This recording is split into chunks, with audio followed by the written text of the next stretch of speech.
America के राष्ट्रपति Donald Trump ने अमेरिका में रह रहे अवैध प्रवासियों पर एक्शन मोड में कार्यवाही की है, जिसके चलते 104 भारतीयों को भारत वापस लौटना पड़ा।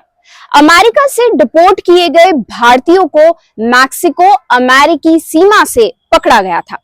कहा जा रहा है कि ये लोग भारत से वैध तरीके से रवाना हुए थे, लेकिन इन्होंने डंकी रूट के जरिए अमेरिका में घुसने की कोशिश की थी। अमेरिका ने जिन अवैध प्रवासियों को भारत वापस भेजा है, उनमें पंजाब से 31, हरियाणा से 30, गुजरात से 27, उत्तर प्रदेश से 3, महाराष्ट्र से 4 और चंडीगढ़ से 2 भारतीय शामिल हैं। इन्हें हाथों में हथकड़ी लगाए भारत डिपोर्ट किया गया है। इन 104 भारतीयों की कहानी अलग अलग है। इसी कड़ी में हरियाणा के जर्रोद का एक 22 साल का युवक प्रदीप भी अमेरिका से भारत लौटा है। प्रदीप के भारत वापसी होने पर उनका पूरा परिवार इस वक्त सदमे में है। प्रदीप के परिवार ने 41 लाख रुपए लगाकर उसे अमेरिका भेजा था। ऐसे में उसे डिपोर्ट किए जाने से दुखी परिवार काफी बड़े सदमे से गुजर रहा है। प्रदीप के पिता भी डिप्रेशन में हैं और उनकी हालत बेहद खराब है। उन्होंने मीडिया से बातचीत करने के लिए साफ इनकार कर दिया है।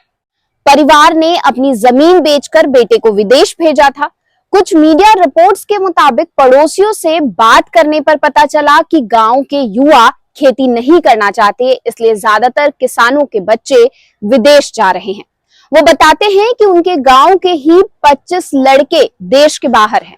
प्रदीप की ही तरह डिपोर्ट किए गए करनाल के घरोड़ा के कालरो गांव के एक युवक आकाश के परिवार ने भी उन्हें जमीन बेचकर बाहर भेजा था। 20 साल के आकाश को विदेश भेजने के लिए परिवार की जमीन का 2.5 एकड़ हिस्सा बेच दिया गया था। आकाश को अमेरिका भेजने के लिए एजेंट से 65 लाख के खर्चे पर बात हुई और 6 से 7 लाख का खर्च अलग से आया था। आकाश करीब 10 महीने पहले गए थे और 26 जनवरी को उसने मैक्सिको की दीवार कूदी, जिसके बाद वो अमेरिका पहुंच गया था, लेकिन यहीं वो पकड़ा गया। इसके कुछ समय बाद उसे रिमांड का डर दिखाकर डिपोर्ट वाले कागजात पर साइन करवा लिए गए। अमेरिका जाने के लिए आकाश का 72 लाख रुपए का खर्च आया है। आकाश के परिवार की हालत बुरी हो चुकी है।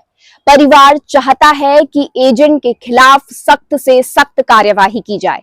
इसके अलावा भी कई कहानियां सामने आई हैं डिपोर्ट किए गए लोगों के अमेरिका जाने के संघर्ष से जुड़ी हुई है और साथ ही साथ दुखदाई भी है। 104 भारतीयों का यूं डिपोर्ट कर भारत लौटना भारत सरकार के लिए वाकई शर्मनाक है। इसलिए नहीं कि भारतीय वहां कैसे पहुंचे, बल्कि इसलिए क्योंकि इससे पता चलता है कि भारत सरकार युवाओं के भविष्य को लेकर कितनी संजीदा है। अगर कोई ये तर्क देता है कि युवा मेहनत नहीं करना चाहता, तो फिर ये बताइए कि सरकारी नौकरियों के लिए तैयारी कर रहे युवाओं पर पुलिस लाठियां क्यों भांज रही है? अपने हक की कमाई मांगने पर शिक्षिकाओं को सड़कों पर क्यों घसीटा जा रहा है? अमेरिका से डिपोर्ट हुए 104 भारतीय भारत सरकार के लिए एक बड़ा सबक है। इन हालातों को बदलने के लिए अगर भारत सरकार ने कदम नहीं उठाया, तो वो दिन दूर नहीं जब दुनिया भर से भारतीयों को इसी तरह भारत डिपोर्ट किया जाएगा।